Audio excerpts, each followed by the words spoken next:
Good morning, dear students. Class 5th. Take out your English literature book. Chapter 7. You are old, Father William. So, today we are going to discuss about this chapter. You are old, Father William. Okay? तो देखिए ये जो chapter है आपका it's a rhyme, it's a poem, but it's a funny poem. मतलब थोड़ा सा आप जब इसे पढ़ेंगे तो आपको लगेगा जो इसके मीनिंग्स हैं थोड़े से फनी है. ठीक है, आई होप आपको जो पोएम है अच्छी लगेगी. ठीक है. Do you have a funny relative?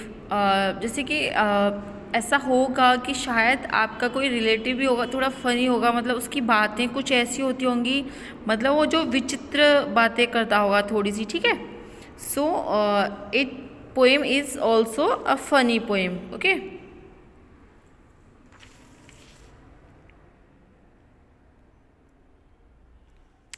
So here we are going to discuss your old Father William. The young man said. देखिए यहाँ पे जो इस राइम में दो कैरेक्टर्स हैं, एक फादर है और एक उनका सन है. तो देखिए यहाँ पे फादर विलियम जो है वो फादर है एक बच्चे के, और जो यंग मैन यूज़ किया गया है वो उनके बेटे के लिए यूज़ किया गया है. ठीक है.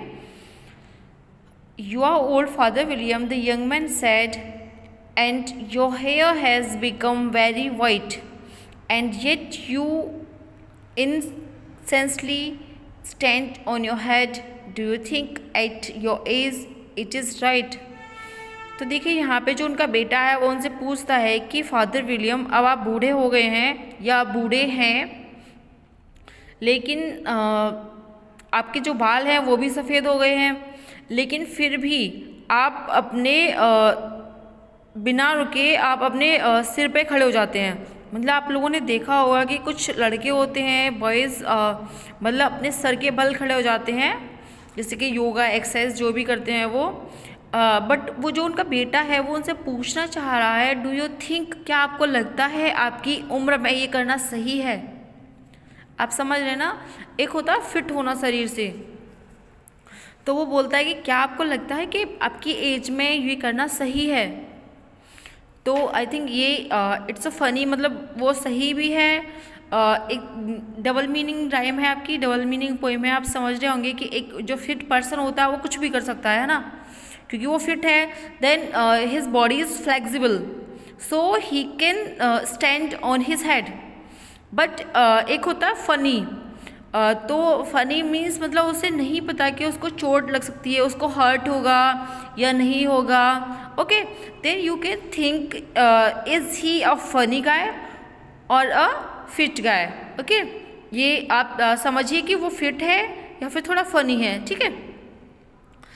In my mouth, Father William replied to his son, I feared it might injure the brain, but now that I am perfectly sure I have none, why do it again and again? तो देखिए वो father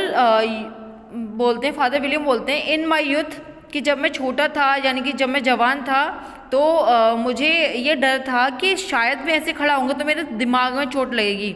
यानी कि जो हमारा जो scalp होता है, जो हमारी खोपड़ी, जो सर होता है, उसके अंदर दिमाग होता है, सबको पता है.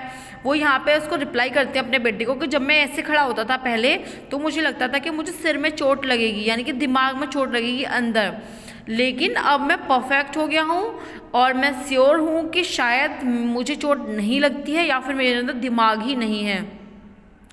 Why I do it again and again, इसलिए मैं इसको बार बार क्यों नहीं करूँ. वो कहते हैं इसलिए मैं इसे बार बार क्यों नहीं करूँ.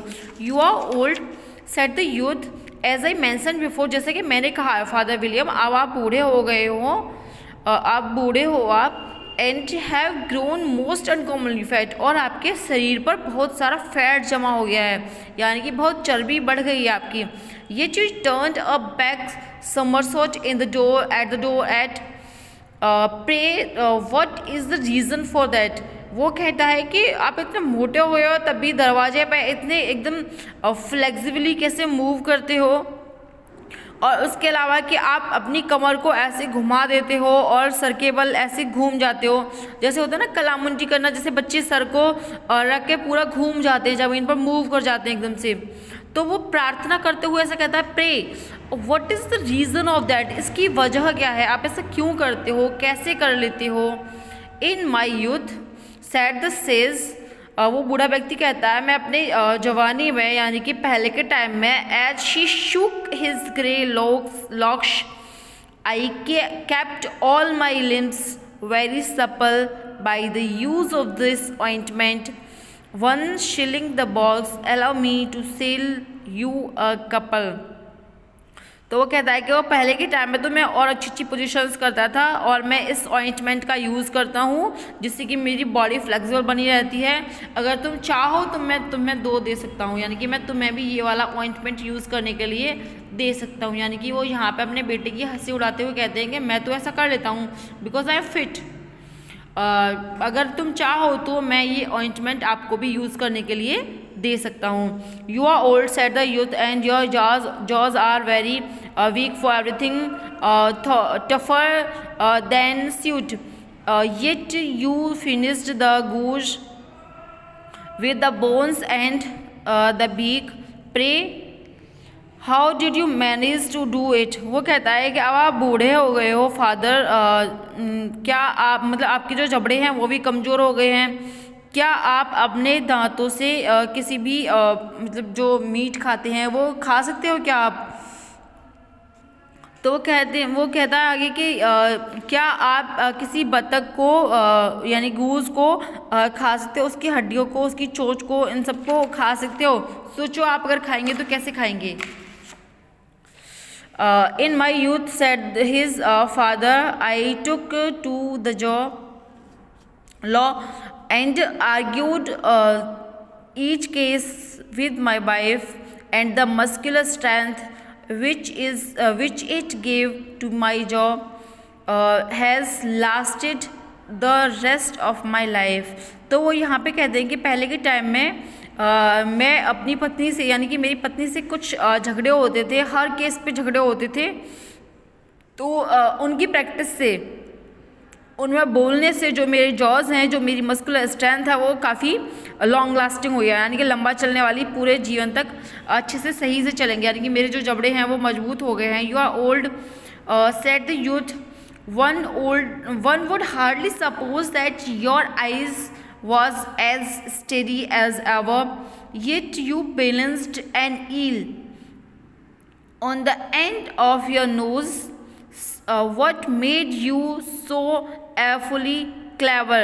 वो अपने पिता से पूछता है, लड़का क्वेश्चन करता है कि जैसे कि आप अभी बूढ़े हो गए हो लेकिन आप तब भी हर चीज़ को एक नज़र में पहचान लेते हो, अच्छे से देख लेते हो, यानी कि जो आपकी जो निगाह है वो इतनी तेज कैसे है, यानी कि आप इतने चालाक कैसे हो। What made you so awfully clever, यानी कि तुम्हें इतना अधिक चालाक क्या बनाता है। Then Father William said, I have answered 3 questions and that is enough, यानी कि मैं तुम्हें 3 प्रश्नों के उत्तर बता चुका हूँ और जो कि पर्याप्त है। Said his father, don't give yourself airs, ज़्यादा हवा में मत उड़ो। Do you think I can listen all day to such stuff? तुम्हें लगता है कि क्या मैं पूरे दिन तुम्हारी इस तरह की बकवास सुन सकता हूँ।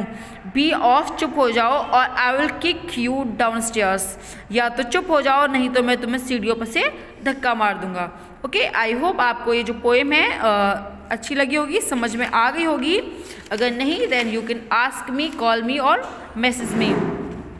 आपको ये यहाँ इसकी 8 लाइन्स करनी है आपकी नोटबुक में, और बाकी क्वेश्चन आंसर्स भी मैंने सेंड कर दिए हैं आपको। Okay, take care, bye bye.